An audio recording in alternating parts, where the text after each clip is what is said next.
So hello student, last time आपण पाहिलं होतं सेप ऑफ लिक्विड मेनिस्कस. आणि सेप ऑफ लिक्विड मेनिस्कस जी आहे ती दोन फोर्सवरती डिपेंड असते म्हटलं आपण.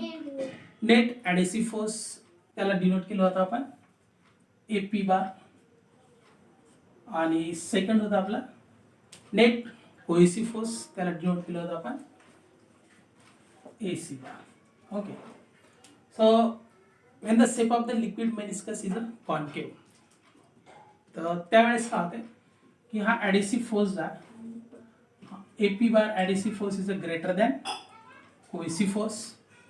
आणि या म्हणून या दोन्ही फोर्सचा जो रिझल्टंट आहे तो असतो सॉलिडमध्ये, त्याला डिनोट केलं होतं आपण AR bar inside the solid. Okay, आपण एक टँजंट काढली होती फ्री सरफेस ऑफ लिक्विडला at the point of contact of solid and liquid. Tangent काढल्यानंतर हा रिझल्टंट फोर्स जो आहे AR बार हा टँजंटला असतो परपेंडिक्युलर, त्याला आपण असं डिनोट करू. So to maintain this condition some liquid molecules move in a upward direction at the corners, and that's why the shape of the liquid meniscus is a concave. Okay, त्याला आपण अशा पद्धतीनं काय केलं होतं, ड्रॉ केलं होतं की या कॉर्नरवरती काय होते की काही लिक्विड मॉलिक्युल्स जे आहेत ते अपवर्ड डायरेक्शन असे मूव्ह होतात, आणि म्हणून या मेनिस्कसचा शेप जो आहे तो कॉनिक्स होतो. आणि मग इथं अँगल ऑफ कॉन्टॅक्ट जो आहे हा थीटा जो आहे तो असतो लेस दॅन 90 डिग्री. ओके, त्यानंतर पाहिलं होतं आपण shape of the liquid meniscus, that is a convex shape साठी काय म्हटलं होतं आपण, कॉन्व्हेक्स शेप्स. तर शेप ऑफ लिक्विड मेनिस्कस जेव्हा कॉन्व्हेक्स असतो तेव्हा ते जे लिक्विड आहे ते कसं असते, इट डज नॉट वेट करणार असते. म्हणजे cohesive force is a greater than adhesive force. इथं काय होत आहे की हा AP बार जो आहे तो असतो लेस दॅन AC बार, म्हणजे adhesive force is less than cohesive force. आता कोहेसिव्ह फोर्स जास्त असेल तर या दोन्हीचा रिझल्टंट तो असेल लिक्विडमध्ये. That's why resultant of this force, that is the AR bar, is inside the liquid. Okay, again if we draw the tangent to the free surface of the liquid, then to maintain this condition, that is the resultant force must be perpendicular to this tangent. Some liquid molecule at the corners move in a downward direction. त्याला diagrammatically आपण represent केलं होतं like this, अशा पद्धतीनं. म्हणजे इथं कॉर्नरवरचे जे liquid molecules आहेत ते डाऊनवर्ड डायरेक्शनला मूव्ह होतात. ओके, आणि मग हा जो अँगल ऑफ कॉन्टॅक्ट जो आहे म्हणजे हा जो थीटा आहे हा थीटा होतो greater than 90 degree. Okay, for example आपण म्हटलं तर मर्क्युरी इन ग्लास. ओके, त्यानंतर for the plane surface, plane सरफेससाठी काय होते किंवा कोणत्या लिक्विडसाठी प्लेन सरफेस फॉर्म होतो, for a liquid which completely wet the solid. Completely सॉलिडला वेट करणार याचा अर्थ काय की ॲडेसिव्ह फोर्स आहे तो कोहेसिव्ह फोर्सपेक्षा खूप जास्त असतो. म्हणजे हा ॲडेसिव्ह फोर्स जो आहे that is the AP bar is a greater than AC बार. आता ॲडेसिव्ह फोर्स जर ग्रेटर दॅन असेल तर हा कोहेसिव्ह फोर्स जो आहे तो निग्लेक्ट होतो, त्याला आपण निग्लिजिबल करतो. आणि म्हणून या दोन्हीचा जो रिझल्टंट फोर्स आहे तो असेल अलॉंग AP बार. ओके, आणि मग हा AR बार जो आहे तो असेल अलॉंग AP बार. ओके, आणि मग आता टँजंट जर काढली तर ती टँजंट असेल अलॉंग द लिक्विड. ओके, आणि सॉलिड सरफेस जिथं परपेंडिक्युलर असेल लिक्विडला, म्हणजे लाईक दिस, अशा पद्धतीने या कॉन्टॅक्टमध्ये काय लिक्विड आहे आणि अलॉंग दिस डायरेक्शन असेल अलॉंग AP बार AR बार असेल, आणि ही टँजंट जी आहे ती अशा पद्धतीने आपण ड्रॉ करणार AP बार. ओके, तर इथं हा थीटा जो आहे हा थीटा असेल 0 डिग्री. ओके, तर हे तुमच्या लक्षात आलं असेल. नेक्स्ट जो पॉइंट आहे तो आहे shape of liquid drop.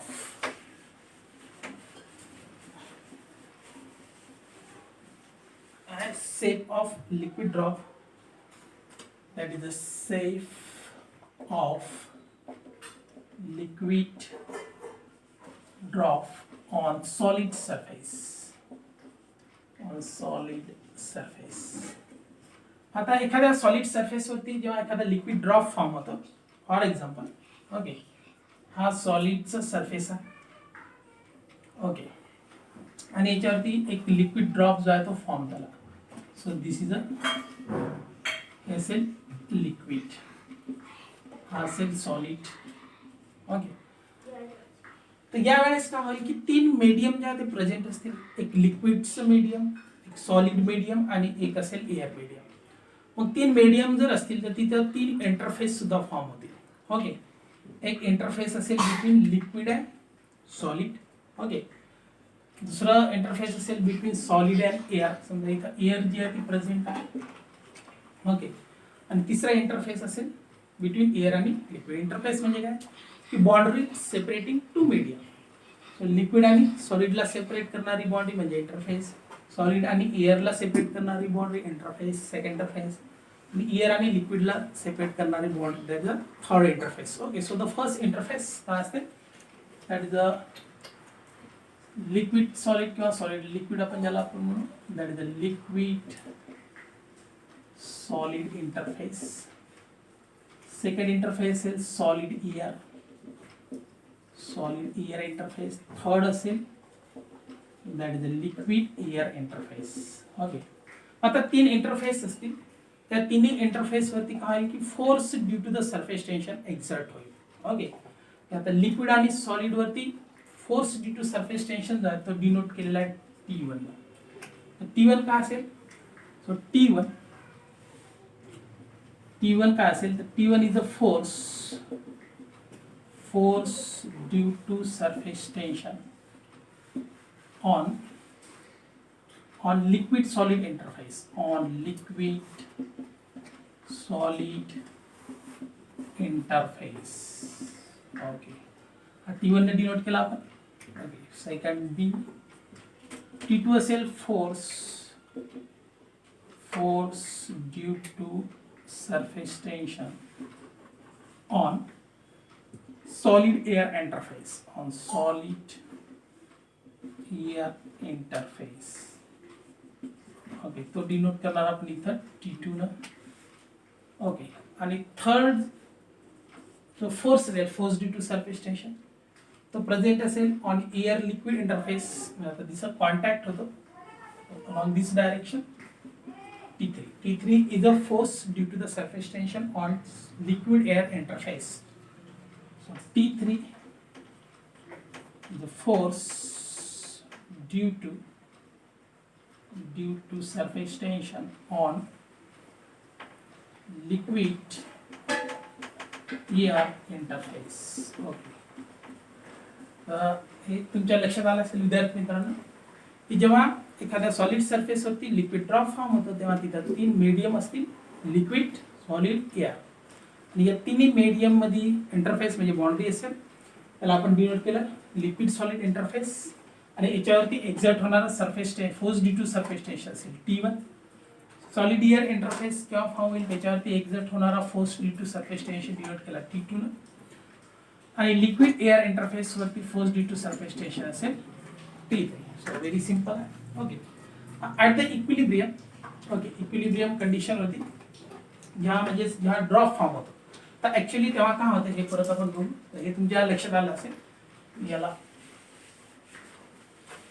Okay, so at a equilibrium म्हणजे जेव्हा ड्रॉप फॉर्म होतो एखाद्या सॉलिड सरफेस वरती हा फॉर्म झाला ड्रॉप. काढले आपण इंटरफेस. हा असेल T3, हा असेल T1, हा असेल T2. Okay, so this is the liquid. Okay, इथं असेल प्रेझेंट अँगल ऑफ कॉन्टॅक्ट.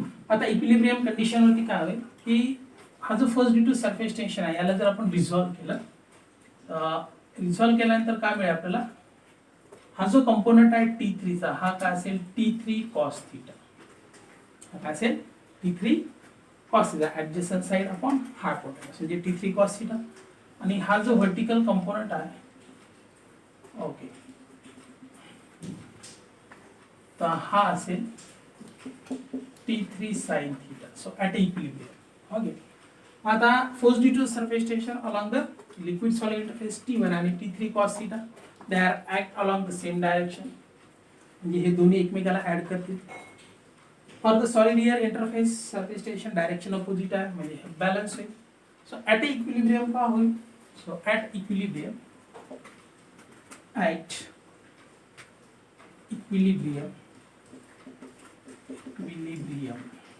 का होईल T2 will balance किती cos theta plus T1 T3 cos theta plus T1, therefore that is the T2 minus T1 equals to T3 cos theta, therefore T2 minus T1 upon T3 T3 कडे equals to cos theta.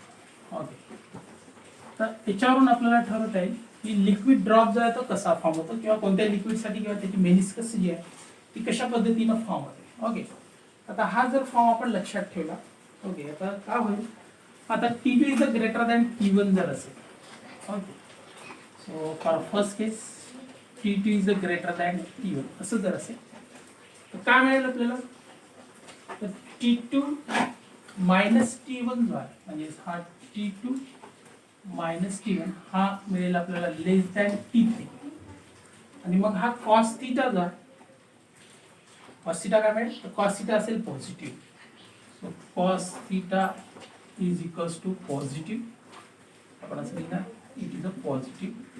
आता cos theta जर positive असेल तर याचा अर्थ काय की थीटाचे ज्या व्हॅल्यूज आहेत त्या असतील 0 to 1 मध्ये, म्हणजे हा थीटा जो आहे तो असेल acute angle. Okay, so that's why theta is acute. Theta काय असेल, म्हणजे अँगल ऑफ कॉन्टॅक्ट जो आहे थीटा काय अँगल ऑफ कॉन्टॅक्ट तो काय असेल ॲक्यूट असेल. आणि थीटा जर ॲक्यूट अँगल असेल तर shape of the liquid drop जो आहे म्हणजे किंवा अशा लिक्विड ड्रॉप पासून जी मेनिस्कस आहे ती असेल कॉन्केव्ह. ठीक असेल कॉन्केव्ह. फॉर एक्झाम्पल आपण म्हटलं होतं की केरोसिन असेल किंवा इम्प्युअर वॉटर असेल तर त्यासाठी अशा पद्धतीचा ड्रॉप फॉर्म होईल.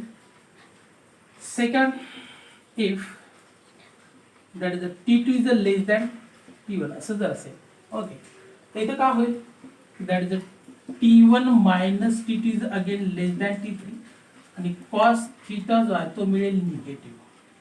थीटा काय मिळेल निगेटिव्ह, म्हणजे थीटा जो आहे तो काय मिळेल obtuse. So theta is obtuse म्हणजे अँगल ऑफ कॉन्टॅक्ट जो आहे तो कसा असेल ग्रेटर दॅन 90 डिग्री, म्हणजे कॉस थीटा निगेटिव्ह समजा -1 जर घेतलं तर याचा अर्थ थीटाची जी व्हॅल्यू आहे ती असेल 180 डिग्री, म्हणजे तो असेल greater than 90 degree, that is obtuse angle. Okay, third case काय, that is T2 minus T1 जो आहे हा T2 मायनस T1 हा समजा ग्रेटर दॅन इक्वल्स टू जर T3 असेल, T2 minus T1 equals to T3 असेल तर कॉस थीटा जो आहे तो काय होईल, तर कॉस थीटाची व्हॅल्यू होईल 1, म्हणजे थीटाची व्हॅल्यू किती असली पाहिजे, तर थीटाची व्हॅल्यू असली पाहिजे 0. सो थीटा इक्वल्स टू असली पाहिजे 0 degree.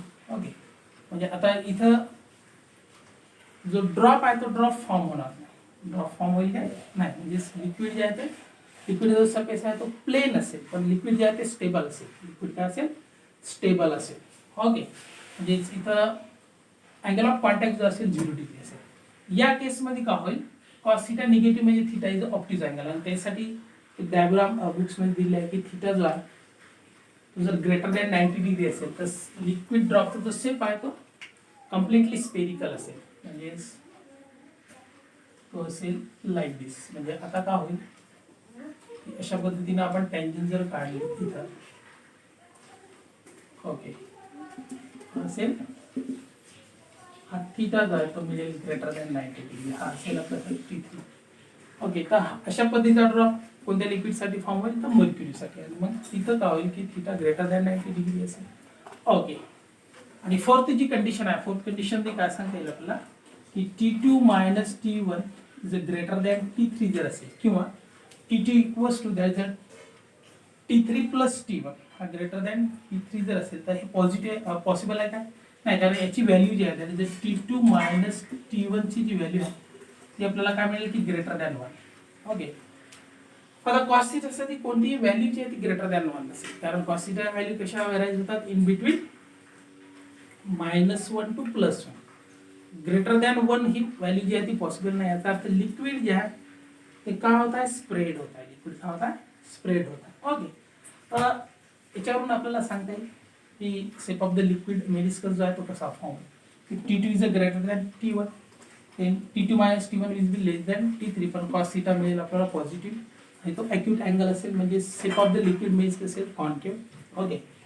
Next T2 is a less than T1 म्हणजे T1 इज अ ग्रेटर असेल. ओके. तर T1 minus T2 will be less than T3 cos theta negative मिळेल म्हणजे थिटा ऑप्टिज अँगल असेल for the mercury आणि shape of the liquid drop का form होईल, तो फॉर्म होईल स्पेरिकल. ओके. त्यानंतर T2 minus T1 equals to T3 असेल. कॉस थिटाची व्हॅल्यू होईल 1 म्हणजे थिटाची व्हॅल्यू 0 डिग्री म्हणजे शेप ऑफ द लिक्विड म्हणजे असेल प्लेन आणि T2 मायनस T1 हा ग्रेटर दॅन T3 असेल. T2 minus T1 is greater than 1 असेल which is a not possible म्हणजे लिक्विड जे आहे ते स्प्रेड होईल. ओके. तर हे बुक्समध्ये सुद्धा दिलेलं आहे, तर हे तुम्ही व्यवस्थित वाचून घ्या मित्रांनो. ओके. Good bye.